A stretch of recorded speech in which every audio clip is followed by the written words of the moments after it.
excited to share it with the assembly immediately.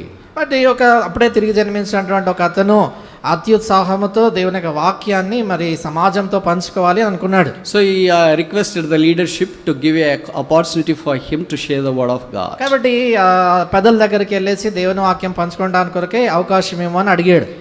Usually in our fellowship they will not give opportunity in a single attempt. కానీ మామూలుగా ఒకేసారిగా అవకాశాన్ని మన సమాజాల్లో ఇవ్వరు. They keep on watching us, observing us and try to see whether we are really aligning ourselves with the word of God. వారు మనం చూస్తుంటారు, పెద్దలు గమనిస్తుంటారు, దేవుని వాక్యానుసారంగా ఈ అబ్బాయి అమ్మాయి జీవిస్తున్నారా లేదా అనేది గమనిస్తారు. But he started to pest on them. అయితే ఆయన వాళ్ళపై చాలా ఒత్తిడి చేశాడు. So they wanted to relieve that strain.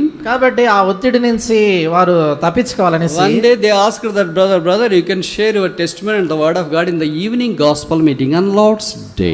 వారు చెప్పారు కదా, ప్రభు దినాన సాయంకాలం సువార్త కూడుకుంటుంది, అప్పుడు నీ సాక్ష్యము వాక్యం రెండు కలిపి చెప్పేసి అన్నారు. So he was so excited, started to prepare himself for the sharing the word of God, not for the testimony anyway.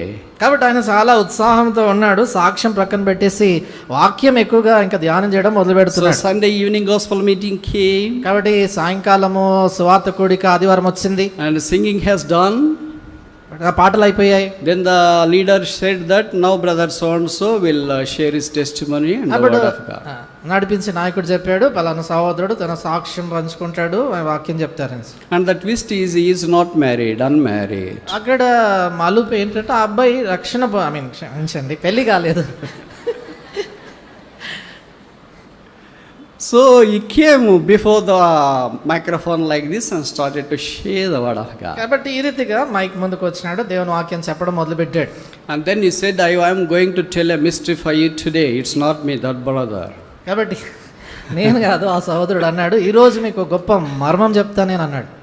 Then they were all excited. What this mystery this boy is going to share. వాళ్ళందరూ కూడా ఆశ్చర్యంతో ఏంటబ్బా ఏం చెప్తాడు ఈ మర్మం అని చూస్తున్నారు. Then he said that God solemnized a marriage to Adam by giving Eve to him. కాబట్టి దేవుడు ఆయన చెప్పాడు కదా, దేవుడు ఆదాముకి ఇవ్వడం ద్వారా పెళ్లి ఆయన జరిగించాడు. Then what is the relationship between Adam and God? ఇప్పుడు ఆదాముకి దేవునికి మధ్యలో సంబంధం ఏంటి అని. Then people said he is a father to him.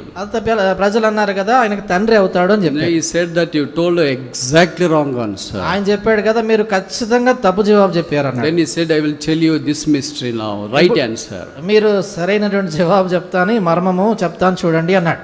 దేవుడు కూతుర్ని ఆదాము పెళ్లి చేశాడు కనుక దేవుడు ఆదాముకు అల్లుడు అవుతాడు, మామ అవుతాడు.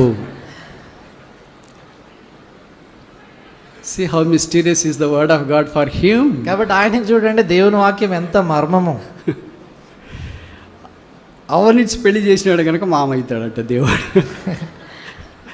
There is no such address in the whole scriptures.